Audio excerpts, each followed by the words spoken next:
Dear students, today we will discuss about the mass spectroscopy.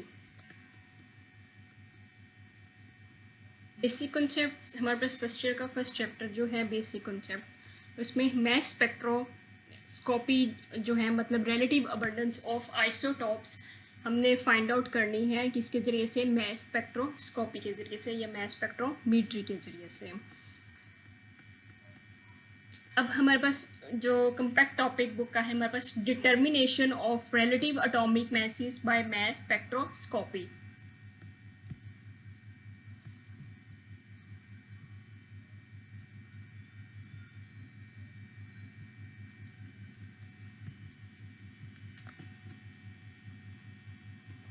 Mass spectrometer is an instrument which is used to measure the exact masses of different isotopes of an element.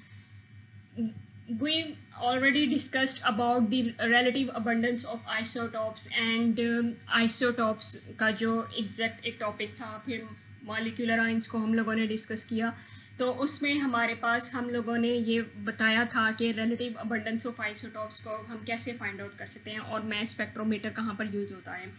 जब हम molecular ions की बात कर रहे थे वहाँ पर भी हमने बात की थी कि वहाँ पर जब हमारे पास हमने आयनाइजेशन का प्रोसेस करवाना होता है तो वहाँ पर हम आयनाइजेशन चैम्बर जो है मैस स्पेक्ट्रोमीटर का यूज़ करते हैं और वहाँ पर हम क्या करते हैं, उनको आयंस में कन्वर्ट कर लेते हैं। जब आयंस में कन्वर्ट कर लेते हैं तो हमारे पास क्या बन जाते हैं, मॉलिक्यूलर आयंस बन जाते हैं। इसी तरीके से मैस स्पेक्ट्रोमीटर यहाँ पर जो हम डिस्कस करने लगे हैं इसका भी यही प्रोसेस है और यही हमारे पास क्या इसका प्रिंसिपल है। मैस स्पेक्ट्रोमीटर एक इंस्ट्रूमेंट है जो कि हम क्या करते हैं, exact message of different isotopes element को एग्जैक्ट करने के लिए हम फाइंड आउट करते हैं। हमने आइसोटॉप्स को डिस्कस किया था जिसमें हमने देखा था कि हर एलिमेंट का जो आइसोटॉप होता है उसके क्या होते हैं, डिफरेंट क्या कह लें वर्जन्स होते हैं। लाइक अगर हम नियोन 20 की बात कर रहे हैं, नियोन जो है उसका एटॉमिक नंबर 20 है, तो उसमें हमारे पास उसके 3 तरह के आइसोटॉप्स मिलते हैं, 21, 22 और 20। राइट, अब हमारे पास कार्बन की हमने बात की, उसके भी 3 तरह के हमारे पास आइसोटॉप्स थे और उनके अपने अपने क्या थे, मैसेज थे। Carbon 12, 12, 13 and 14। इसी तरह से ऑक्सीजन एंड हाइड्रोजन के हमने देखे, क्लोरीन के देखे हमने, सो ऑन। यहाँ पर हमने जो एग्जांपल ली है वो हमने नियोन की ली हुई है और बुक में भी यही दी हुई है कि हमारे पास नियोन जो है 20 होता है और उसके आगे से 2 वर्जन्स और हैं जो कि नियोन हमारे पास 21 और 22 हैं। In this technique a substance is first volatilized then ionized, ठीक है, and with the help of the high energy beam of electron. इसका प्रिंसिपल ही यही है। इस टेक्निक में हम क्या करते हैं कि अगर कोई पूछे कि एग्जाम में क्वेश्चन आ सकता है कि मैस स्पेक्ट्रोस्कोपी या मैस स्पेक्ट्रो जो टेक्निक है उसकी हमारे पास प्रिंसिपल क्या है, वो किस प्रिंसिपल पर काम करता है, तो हम बता सकते हैं कि ये किस टेक्निक इस प्रिंसिपल पर काम करता है कि पहले कोई भी जो सब्सटेंस होता है आइदर वो अगर लिक्विड में है या हमारे पास सॉलिड में है, तो फर्स्ट ऑफ ऑल उसको किस में कन्वर्ट किया जाता है, उसको वोलेटिलाइज्ड किया जाता है, मतलब उसको वेपराइज्ड किया जाता है। जब वेपराइज्ड किया जाता है तो वो क्या होता है, वेपर स्पेस में कन्वर्ट हो जाता है। वेपर स्पेस में कन्वर्ट होने के बाद उसके ऊपर क्या होती है, इलेक्ट्रॉन बीम फॉल करवाई जाती है। जब इलेक्ट्रॉन बीम फॉल करवाई जाती है तो हमारे पास क्या हो जाती है, उसकी आयनाइजेशन हो जाती है। जब उसकी आयनाइजेशन हो जाती है तो उसमें क्या होते हैं, उसके पॉजिटिव आयंस बन जाते हैं। और मैस स्पेक्ट्रोमीटर जो है ये याद रखिएगा, ये पॉजिटिव आयंस पर ही फंक्शन करता है। ये किस पर फंक्शन करता है, ये पॉजिटिव आयंस पर फंक्शन करता है। और इसके ये जो है हमारे पास ये इसका क्या है, प्रिंसिपल है। पहले तो वोलेटिलाइज करेगा मतलब वेपराइज करेगा और फिर उसकी क्या होगी, आयंस की हमारे पास आयनाइजेशन हो जाएगी और वो पॉजिटिव आयंस में कन्वर्ट हो जाएगा। और मैस स्पेक्ट्रोमीटर जो है वो पॉजिटिव आयंस के ऊपर ही फंक्शन करता है। राइट, देन हमारे पास ये एक हमारे पास डायग्राम है। ये इसमें ये डायग्राम मैंने इसलिए वजह से लिया है कि इसमें बहुत डिटेल में और मतलब काफ़ी वाजिया तौर पर इसके अंदर जो है हमारे पास देखने को मिल रहा है। राइट, अब हमारे पास ये हमारे पास गैसियस सोर्स है। हमने जो सैंपल जो था वो गैस में कन्वर्ट किया था, मतलब उसको वेपराइज्ड फॉर्म में कन्वर्ट किया था। गैस फॉर्म, वेपराइज्ड फॉर्म या वोलेटिलाइजेशन का प्रोसेस जो है वो यही है कि सैंपल जो है वो हमारे पास किस में चेंज हो गया, गैस की फॉर्म में चेंज हो गया। जब गैस की फॉर्म में चेंज हो गया, वेपर्स की फॉर्म में चेंज हो गया, तो उसको यहाँ से क्या करवाया जाता है, इंजेक्ट या इनलेट करवाया जाता है, राइट। यहाँ से जब अंदर दाखिल करवाया जाता है तो क्या होता है, यहाँ पर हमारे पास 2 एक्सेलरेटिंग प्लेट्स लगी हुई होती हैं, राइट, जिनके अंदर के हमने क्या दिया होता है, इलेक्ट्रिक करंट प्रोवाइड किया हुआ होता है। इनमें क्या होता है, इलेक्ट्रिक करंट, इनमें क्या होता है, इन प्लेट्स में क्या होता है, इलेक्ट्रिक करंट प्रोवाइड किया होता है, जो कि यहाँ पर जो गैस सोर्स है उसको क्या होता है, आगे की तरफ मूव करवाती हैं। एक्सेलरेटिंग प्लेट्स इनको कह रहे हैं, इनका फंक्शन ही यही है, उनको जो गैस हमारे पास वेपर्स आए थे उनको क्या करे, आगे की तरफ मूव करवाए। यहाँ पर अब हमने ये एक नोजल से लगी हुई है, यहाँ पर हमारे पास क्या है, इलेक्ट्रॉन बीम फॉल हो रही है, यहाँ पर हमारे पास क्या फॉल हो रही है, इलेक्ट्रॉन बीम फॉल हो रही है, और ये इलेक्ट्रॉन कलेक्टर है। यहाँ नीचे क्या लगा हुआ है, इलेक्ट्रॉन कलेक्टर लगा हुआ है, और ये हमारे पास इलेक्ट्रॉन बीम यहाँ से फॉल हो रही है। जैसे ही ये गैस सोर्स हमारे पास ये अंदर की तरफ जा रहा है तो यहाँ पर ऊपर क्या की जा रही है, उसके ऊपर इलेक्ट्रॉन बीम फॉल करवाई जा रही है। इलेक्ट्रॉन बीम के होने की वजह से वहाँ पर क्या हो जाता है, आयनाइजेशन का प्रोसेस हो जाता है, वो आयनाइज्ड हो जाते हैं और पॉजिटिव आयन्स जो होते हैं बन जाते हैं। जब पॉजिटिव आयन्स बनेंगे तो जाहिर बात है वो किसकी तरफ खींचे चले जाएंगे, इस नेगेटिव प्लेट की तरफ खींचे चले जाएंगे। इनके ऊपर इलेक्ट्रिक करंट प्रोवाइड किया हुआ है, जाहिर बात है जब इलेक्ट्रिक करंट प्रोवाइड किया जाएगा एक पॉजिटिव टर्मिनल हो जाएगा और एक क्या हो जाएगा, नेगेटिव टर्मिनल हो जाएगा। जब हमारे पास ये फिजिक्स के कॉन्सेप्ट हैं जो कि आपको बखूबी पता होंगे। अब ये हमारे पास पॉजिटिव जो है हमारे पास एक बना हुआ है, और एक हमारे पास या इलेक्ट्रोड कह लो, पॉजिटिव बना हुआ है, और एक हमारे पास क्या बना हुआ है, नेगेटिव बना हुआ है। तो हमारे पास जब आयंस, पॉजिटिव आयंस जनरेट होंगे तो वो किस तरफ जाएंगे, वो नेगेटिव प्लेट की तरफ ही सारे के सारे जाएंगे, और वो यहाँ से अब नेगेटिव जो प्लेट होगी वो क्या करेगी, आगे की तरफ उनको एक बीम की सूरत में, सबको क्या करेगी, एक बीम की सूरत में आगे की तरफ क्या करवा देगी, मूव करवा देगी। अब आगे आता है एक्सेलरेटिंग प्लेट के बाद हमने क्या प्रोवाइड की हुई है उसको, मैग्नेटिक प्लेट्स। हमने ये 2 किस्म के, ये जो सिलेंडर मैग्नेटिक नज़र आ रहे हैं ये प्रोवाइड किए हुए हैं। अब इसका फंक्शन क्या है कि इस ये पॉजिटिव जो बीम थी उसको उसके मुख्तलिफ मैस टू चार्ज रेशो की बुनियाद पर क्या करना है, उसको कन्वर्ट करना है। मैस टू चार्ज रेशो की 1, 2 और ये 3 हमें जो सोर्स बीम्स के नज़र आ रहे हैं, इन्होंने इसको इसमें 3 पाथवेज में उसको क्या कर दिया है, डिफ्लेक्ट कर दिया है। ये क्या करेगा, मैग्नेट क्या करेगा, आगे से उसको डिफ्लेक्ट कर देगा। मतलब ये जो इसके अंदर जाहिर बात है, अगर सपोज हमने यहाँ पे नियोन 20 ही लिया हुआ था तो नियोन का जो आइसोटोप है उसके 3 तरह के क्या थे, आइसोटोप्स थे। एक 20 वाला था, एक हमारे पास कौन सा था, 21 वाला है, एक हमारे पास क्या है, 22 वाला है। तो जब हमारे पास ये होंगे तो वो उसके मैस टू चार्ज वैल्यूज़ की बुनियाद पर क्या कर देगा, उसको इनको ग्रुप्स में क्या कर देगा, तकसीम कर देगा, डिवाइड कर देगा। फर्स्ट जो होंगे, अगर हमारे पास ये 20 वाला है तो ये क्या है, लीस्ट मैसिव जो होंगे वो इधर की तरफ आ जाएंगे, और 22 वाले जो होंगे सबसे ऊपर की तरफ को डिफ्लेक्ट कर दिए, और 21 वाले क्या है, दरमियान में डिफ्लेक्ट कर दिए। मतलब कि जितने भी ग्रुप्स थे पॉजिटिव आयंस के, 22 वाले वो इस तरफ आ गए, 20 वाले ग्रुप सारे इस तरफ आ गए, और 21 वाले ग्रुप सारे इस तरफ आ गए, राइट। ये आगे भी डिस्कस किया जाएगा। मतलब ये हमारी सारी की सारी क्या होगी, एक्सप्लेनेशन होगी। ये देखें, लीस्ट मैसिव आयंस जो होंगे सैंपल में इस तरफ आ गए, और मोस्ट मैसिव आयंस जो सैंपल में वो इस तरफ आ गए, और दरमियान में हमारे पास जो होगा वो क्या होगा, दरमियान में 21 वाले जो कि मॉडरेट, मतलब दोनों की मिडल में क्या लाया करते हैं, 21 वाले वो दरमियान में आ जाएंगे। और आगे हमारे पास ये क्या है, डिटेक्टर लगा हुआ होगा। यहाँ पर ये आयन कलेक्टर है, इसको हम क्या करें, आयन कलेक्टर कह रहे हैं। आयन कलेक्टर के आगे ये मतलब आयंस को क्या कर लेगा, कलेक्ट कर लेगा। 20 वाले, 21 वाले और 22 वाले, उसने 3 ये जो हमारे पास आए हैं, ये जो इनकी मैस, हर एक की मैस M/V वैल्यू जो हर एक की है वो अपने अपने यहाँ पर आके क्या करेगा, हर एक का अपना अपना क्या हो रहा है, इलेक्ट्रिक करंट जनरेट हो रहा है, अपना अपना क्या है उसका सिग्नल वो दे रहा है, और वो उन सिग्नल्स को आगे से यहाँ पर क्या लगा होता है, एम्पलीफायर लगा होता है, जो कि एम्पलीफाई करता है। एम्पलीफाई करने के बाद वो क्या करता है, डिटेक्टर में जाके उसको क्या करेगा,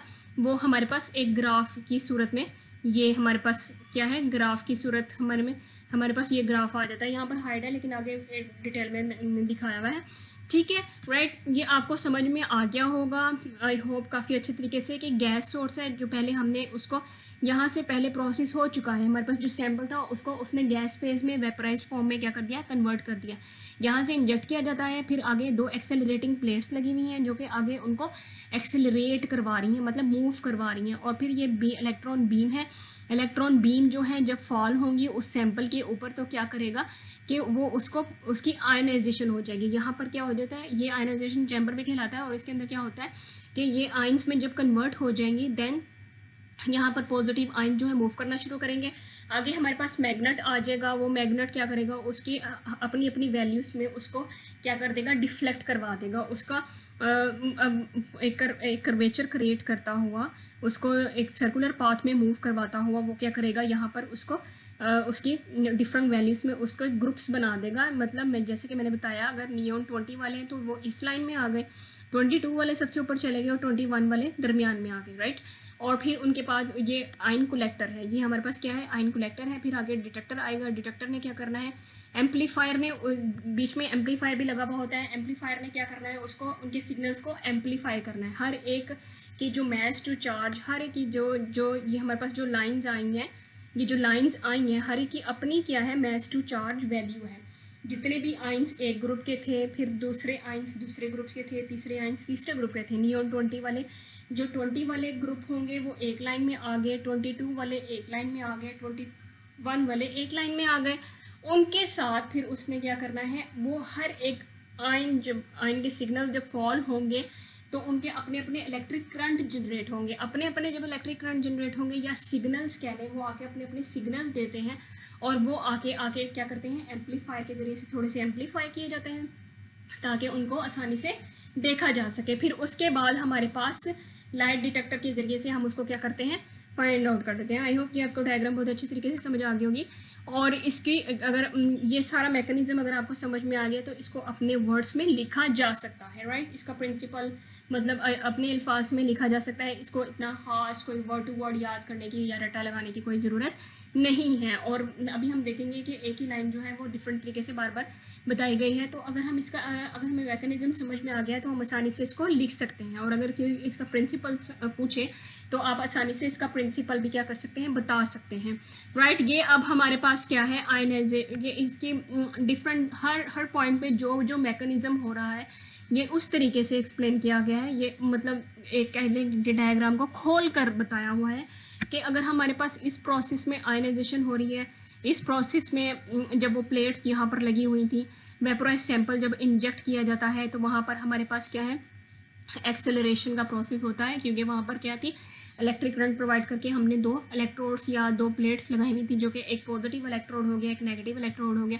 वो क्या करेगा, आगे से उसको बीम में पॉजिटिव बीम में जब कन्वर्ट कर देंगे, आयनाइजेशन का प्रोसेस हो गया। और फिर वो आगे क्या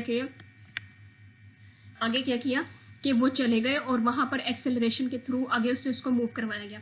अब यहाँ पर लगी होती हैं मैग्नेटिक प्लेट्स। मैग्नेटिक प्लेट्स क्या करती हैं, उनको डिफ्लेक्ट करवाती हैं। ये मैंने पहले जो आपको बताया था कि वो डिफ्लेक्ट करवाती हैं उनको अपने अपने आयनिक रेडियस के ज़रिए से, उनका अपना जो रेडियस बनता है उसके ज़रिए से वो डिफ्लेक्ट करवाती हैं। डिफ्लेक्शन का मतलब क्या है, अपने अपने पॉइंट्स पे और डिफ्लेक्ट करवाने का मतलब क्या है कि अभी पहले बताया कि जो अगर 20 वाले ग्रुप्स बना के सारे आयंस के, पहले तो सारे मिक्स ही आ रहे थे ना, इस लाइन में सारे मिक्स आ रहे थे, तो यहाँ से उसने उनको बीच में क्या कर दिया, डिवाइड कर दिया। 20 वाले एक तरफ, 22 वाले एक तरफ, ठीक है, और 21 वाले क्या आ गए, मिडल में आ गए। ये था इसका फंक्शन, डिफ्लेक्शन का ये फंक्शन है कि वो उनको अपनी अपने क्या करेगी, उसमें मैस टू चार्ज वैल्यूज़ के लिहाज से डिफ्लेक्ट करवा देगी।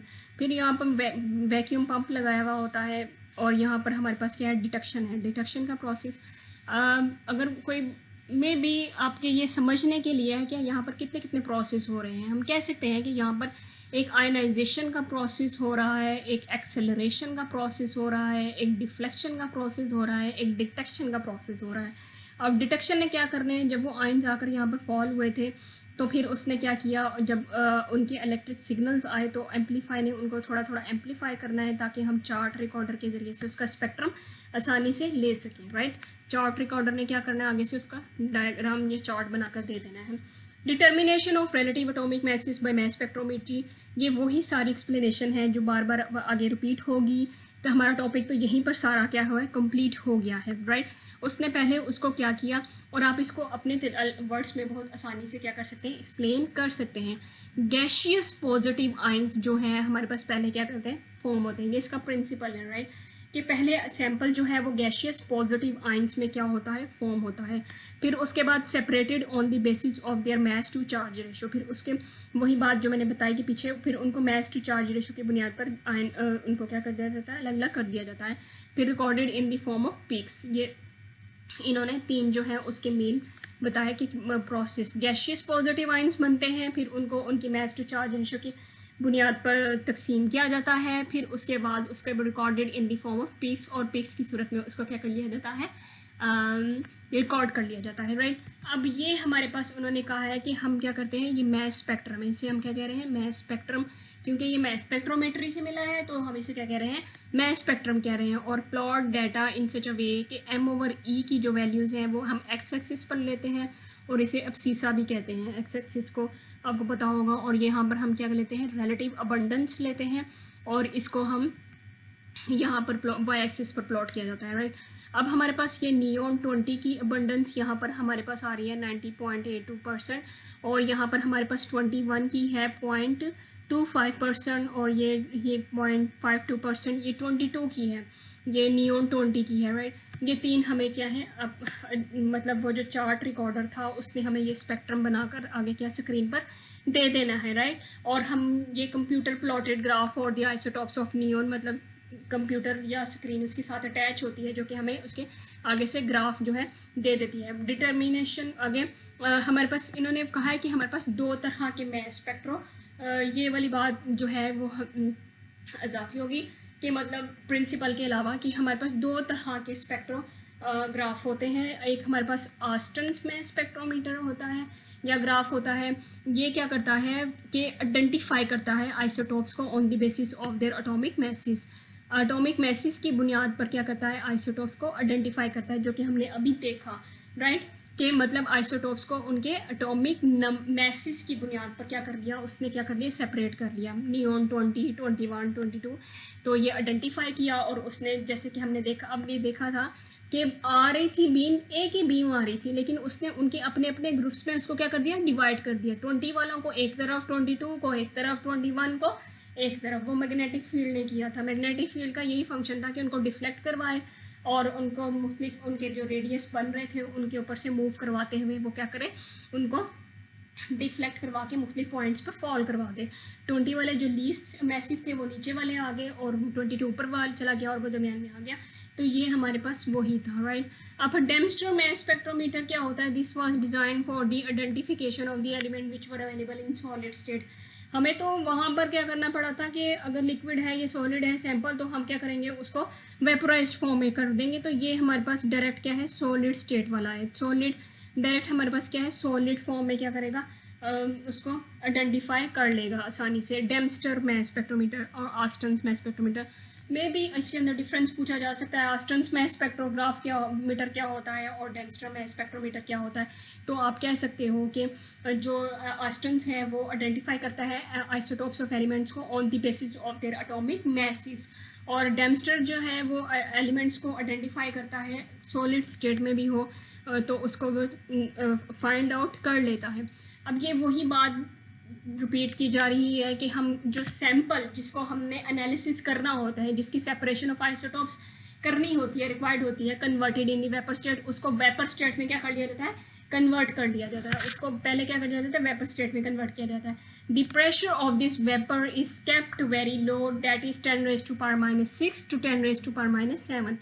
ये जो है 10⁻⁻6 से 10⁻⁻ टॉर है। टॉर इसका आपको पता होगा कि ये टॉर जो है प्रेशर का यूनिट है, और पास्कल भी प्रेशर का यूनिट है, एक और भी होता है, ये फिजिक्स में पढ़े हुए होंगे। तो ये हमारे पास क्या है कि वेपर स्टेट में जो भी सैंपल हमारे पास आता है पहले उसको वेपराइज फॉर्म में कन्वर्ट किया जाता है, और वहाँ पर उसका प्रेशर जो होता है बहुत ज़्यादा, जब प्रेशर के थ्रू ही उसको वेपराइज फॉर्म में कन्वर्ट किया जाता है। और प्रेशर जो है हमारे पास उन्होंने कहा है कि हम बहुत लो रखते हैं, 10⁻⁻6 से 10⁻⁻7 टॉर के करीब, राइट। फिर हमारे पास है these vapours are allowed to enter the ionisation chamber. वही वाली बात जो कि मैंने डायग्राम में बहुत अच्छे तरीके से बता दी है। ये वेपर्स फिर आगे क्या है, या गैशियस फेस में जो सैंपल है, वेपर्स वेपोराइज्ड फॉर्म में क्या होते हैं कि वहाँ पर हमारे पास उसको आयनाइजेशन चैम्बर में भेजा जाता है, राइट। फिर उसके बाद where fast moving electron are throw upon them, और वहाँ पर हमारे पास क्या होते हैं, फास्ट मूविंग इलेक्ट्रॉन उसके ऊपर क्या कर दिए जाते हैं, फॉल करवा दिए जाते हैं। दी atoms of isotopic element present in the form of vapour forms और आयनाइज्ड, और वहाँ पे उनका क्या आयनाइजेशन का प्रोसेस हो जाता है। These positively charged ions of isotopes of an element have different masses depending upon the nature of the isotopes present in them. ये वही वाली लाइन है जो कि हम आइसोटोप्स में भी पढ़कर आए हैं कि हमारे पास जो पॉजिटिवली चार्ज आयन जो बने थे, मॉलिक्यूलर आयन में भी हमने पढ़ा कि पॉजिटिवली चार्ज आयन जो आए हैं उसमें डिफरेंट मैसेज, एलिमेंट्स के डिफरेंट मैसेज होते हैं, और डिपेंड करता है nature of isotopes present in them के उसके नेचर ऑफ आइसोटोप्स क्या है। मतलब अगर नियोन 20 को हमने देखा है तो उसके 3 तरह के आइसोटोप्स हैं, 20, 21 और हमारे पास 22। इसी तरह से हमने आइसोटोप्स में देखा कि कार्बन के 3 तरह के आइसोटोप्स थे, carbon 12, carbon 13, carbon 14, right. Similarly हमारे पास क्या था कि अगर हमने क्लोरीन का देखा था उसी 2 तरह के आइसोटोप्स थे। अब ये एलिमेंट पर डिपेंड कर रहा है ना, नेचर ऑफ एलिमेंट पर डिपेंड कर रहा है कि उसके किस तरह के और उनके मैसेज क्या क्या है, राइट। और ऑक्सीजन के भी हमने देखा, फिर हाइड्रोजन के हमने देखे, इन दोनों के क्या है 3 तरह के आइसोटोप्स थे, और उनके अलग अलग अपने अपने क्या थे, मैस थे, ठीक है। अब हमारे पास क्या है कि ये हमारे पास है कि डायग्राम है आयन, पहले हमने वेपराइज्ड फॉर्म में, ये थोड़ा आयनाइजेशन चैम्बर को एक्सप्लेन किया गया है कि वेपराइज्ड फॉर्म में सैंपल जब भेजा जाता है तो हमारे पास ये क्या है, आयन रिपेलर है कि हमारे पास उसको ये हमारे पास इलेक्ट्रिक करंट जो हमने प्लेट भी वहाँ पर लगाई हुई थी, वहाँ पे इलेक्ट्रिक हीटेड कॉइल मतलब दिया गया है। उन्होंने क्या करना है, इनको ऊपर की तरफ मूव करवाना है, इसने क्या करना है, ऊपर की तरफ इनको मूव करवाना है, और वहाँ से ऊपर से आ रही है इलेक्ट्रॉन बीम, उसने इनको क्या कर देना है, आयनाइज कर देना। जब यहाँ से पॉजिटिव आयंस बनेंगे तो वहाँ से ये एक बीम की सूरत में बाहर की तरफ निकलते चले जाएंगे, जो हमने पीछे भी देखा, और पॉजिटिव आयंस हमारे पास क्या थे, बन गए थे। अब हमारे पास क्या है, the positive ions of each isotopes has his own mass to charge value, कि हमने देखा कि अब जो 20 वाले थे वो नीचे की तरफ, और दूसरे वाले हमारे पास 22 ऊपर की तरफ, और 21 वाले मिडल में थे। दी positive ions of each isotopes has its own m/e value, और उनकी अपनी अपनी क्या थी, m/e वैल्यू थी। व्हेन ए पोटेंशियल डिफरेंस, जो हमने एक्सेलरेटिंग प्लेट्स पर जो पोटेंशियल डिफरेंस प्रोवाइड किया था, कितना 500 to 2000 वोल्ट हमने कितना प्रोवाइड किया, 500 to 2000 वोल्ट अप्लाइड किया, और between perforated accelerating plates, then these positive ions are strongly attracted towards the negative plate.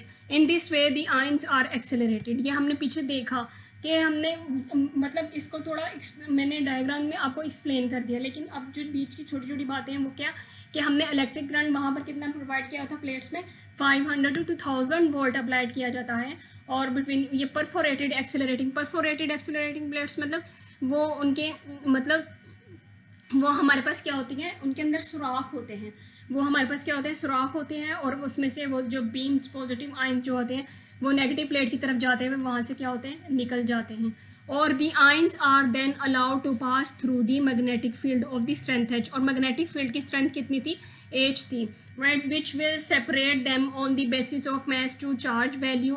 Actually the magnetic field makes the ions to move in a circular path. Magnetic plates जो क्या करती है, उसका function ही ये है, उन ions को क्या करे, सर्कुलर पाथ में क्या करवा दे, मूव करवा दे, सर्कुलर पाथ में क्या करें, मूव करवा दे, और उनकी मैस टू चार्ज वैल्यू की बुनियाद पर, और उनको क्या कर दे, सेपरेट कर दे, सर्कुलर पाथ में मूव करवाते हुए उनको क्या कर दे, सेपरेट कर दे, और मैग्नेटिक फील्ड की स्ट्रेंथ क्या थी, h थी। अब हमारे पास the ions of definite m/e value will move in the form of groups are after the other and fall on the electrometer, और जब वो मतलब जैसे कि m/e वैल्यू की बुनियाद पर वो फॉल हो रहे थे, किस पर फॉल हो रहे थे, इलेक्ट्रोमीटर पर फॉल हो रहे थे। इलेक्ट्रोमीटर ने क्या करना है, इलेक्ट्रोमीटर क्यों कहा जा रहा है, वो electric current meter find out करने के लिए जो यूज़ होता है, मतलब electric current, electro mean heat, और हमारे पास मीटर को मेजर करना जो है हमारे पास इलेक्ट्रिक मीन इलेक्ट्रिक करंट को मेजर करने के लिए जो इलेक्ट्रोमीटर यूज़ किया जा रहा है, हीट मेरे मुंह से निकले।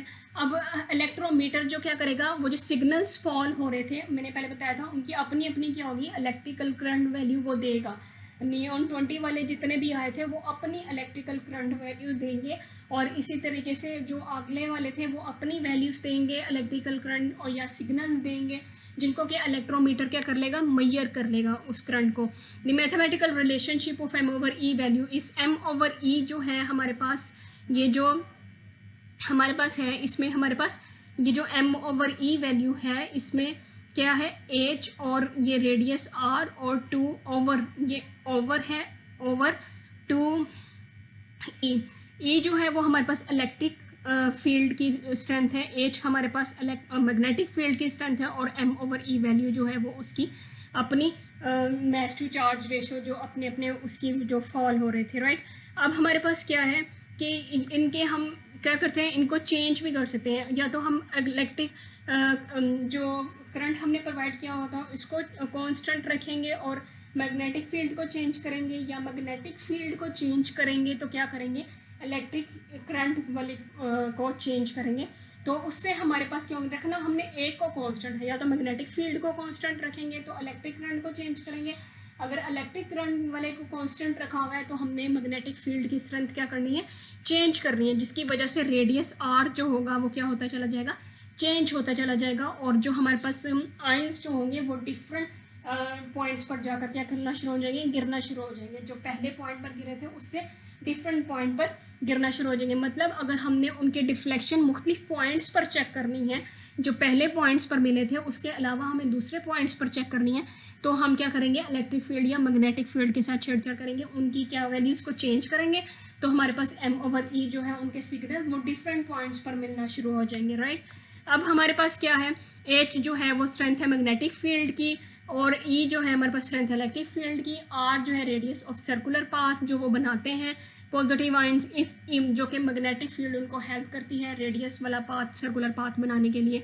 इफ़ ई इज़ इंक्रीज्ड, अगर हमारे पास ई जो है वो इंक्रीज़ किया जाए, मतलब इलेक्ट्रिक फील्ड को इंक्रीज़ किया जाए बाई कीपिंग एच कॉन्स्टेंट, हम मैग्नेटिक फील्ड को कॉन्स्टेंट रखें, देन रेडियस विल इंक्रीज, तो रेडियस के आर की वैल्यू क्या हो जाएगी, हमारे पास चेंज हो जाएगी, आर की वैल्यू क्या होना शुरू हो जाएगी, चेंज होना शुरू हो जाएगी, जिसकी वजह से क्या होगा, the positive ions of a particular m over E value will fall at different place as compare to the first place, right.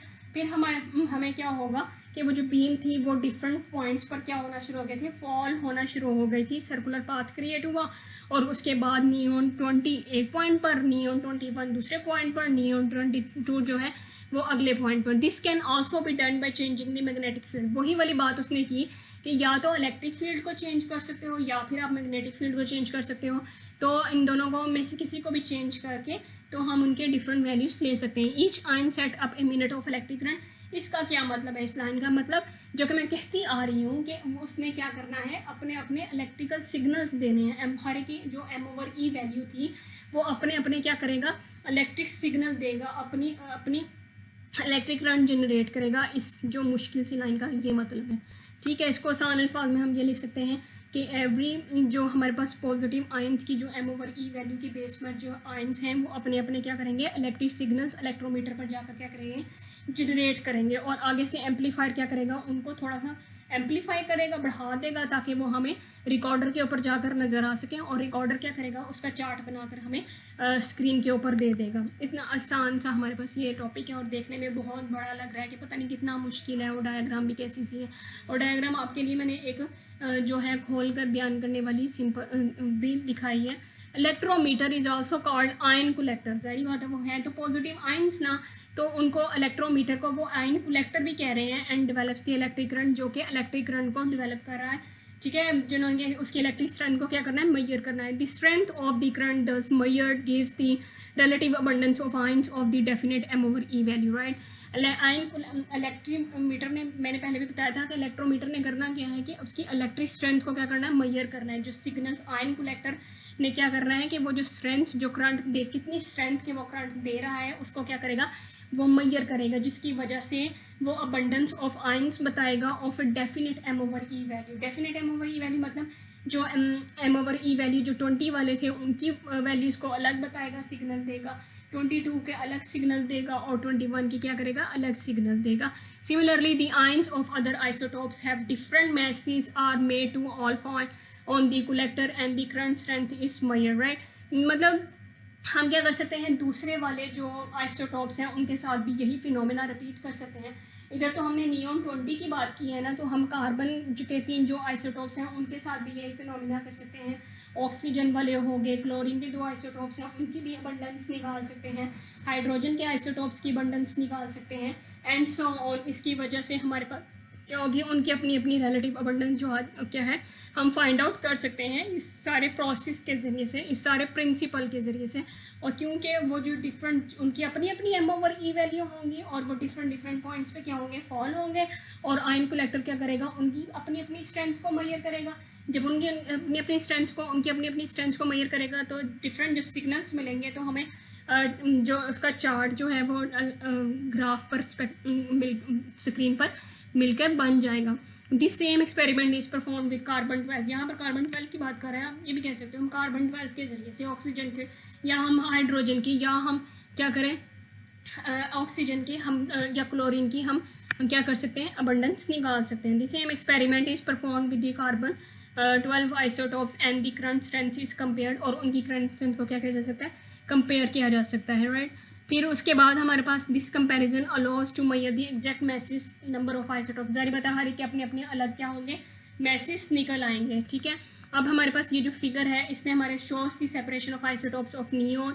हमने नियोन की जो है मैंने आपको जो है वाज़ेह तौर पर पीछे दिखा दिया कि ये हमारे पास क्या है, separation of isotopes of neon के आइसोटोप्स की उन्होंने क्या की, सेपरेशन की. Smaller the m/e of an isotope, smaller the radius of the curvature produced by the magnetic field according to the above equation. वो जो हमने इक्वेशन देखी थी m/e जो है और h है और उसके आगे r और ओवर 2e जो है उसके ज़रिए से अगर हमारे पास जितनी स्मॉलर m/e वैल्यू होती जाएगी उतना हमारे पास रेडियस भी क्या होता चला जाएगा, ये डायरेक्टली प्रोपोर्शनल हो गए ना. जितनी स्मॉलर m/e वैल्यू होगी उतनी क्या होगी, रेडियस क्या होगा, स्मॉल होगा. जितना स्मॉल होगा और उसके बाद क्या होगा, हमारे पास कर्वेचर मैग्नेटिक फील्ड के ज़रिए से उसका रेडियस जो कर्वेचर जो उसका मतलब वो जो गोल सा पाथ जो प्रोड्यूस होगा वो क्या होगा, हमारे पास कम प्रोड्यूस होगा और वो नीचे की तरफ डिफ्लेक्ट करेंगे, ठीक है. जैसे आपने देखा नियॉन 20 वाले जो थे वो नीचे की तरफ रह गए क्योंकि उनका रेडियस कम बना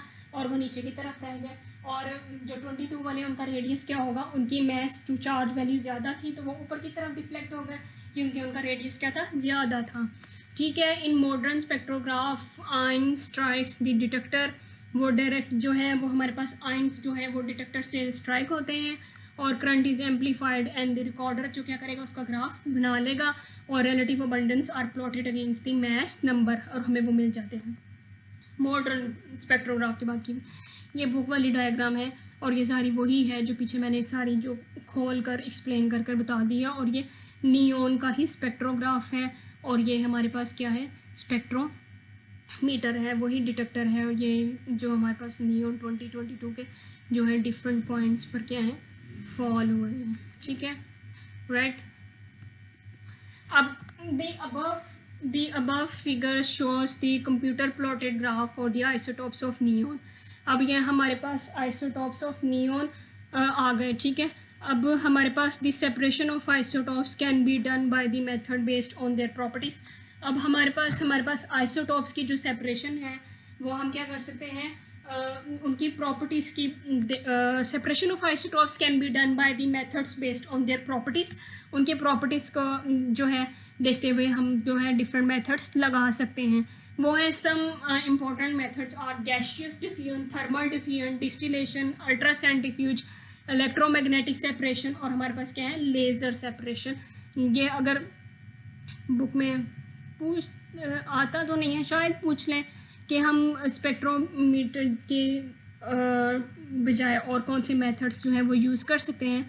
तो वो होता है gaseous diffusion, thermal diffusion, distillation, ultra centrifuge, electromagnetic separation और लेज़र सेपरेशन.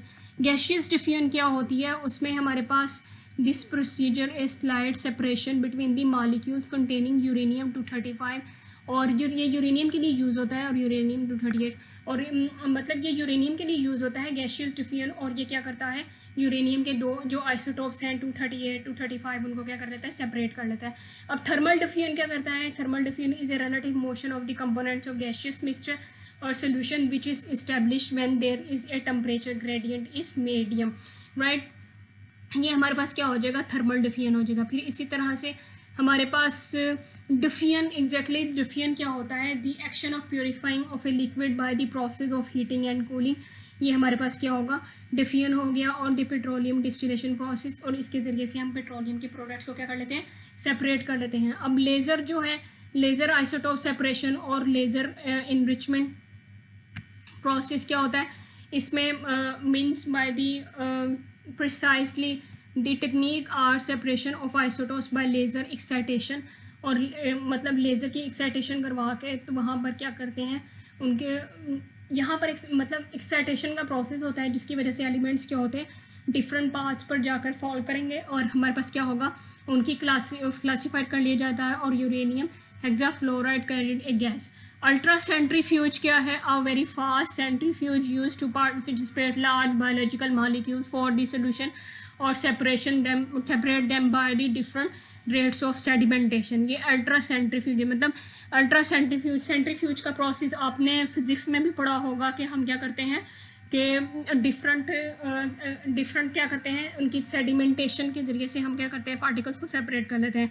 इलेक्ट्रोमैग्नेटिक सेपरेशन क्या होता है, in this method thin layer of finally ground और is separated over by the rubber ball carried over a fully in a magnetic field. These gaseous particles or the particles of neon magnetic manner is formed, right। ये आपको थोड़ा सा explain करने के लिए था कि दरअसल ये प्रोसेस होते क्या है। Electromagnetic process, ultra centrifugation, separation, diffusion, thermal diffusion और गैसियस डिफ्यूजन।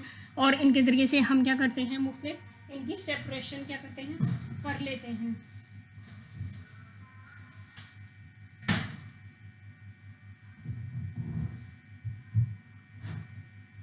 डिफरेंट हम क्या करते हैं, इनकी सेपरेशन जो है वो कर लेते हैं गैसियस डिफ्यूजन के ज़रिए से, थर्मल डिफ्यूजन के ज़रिए से, लेज़र और अल्ट्रा सेंट्रीफ्यूज और इलेक्ट्रोमैग्नेटिक के ज़रिए से।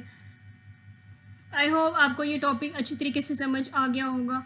और अगर इसमें कुछ भी समझ में आए तो आप कमेंट में मुझे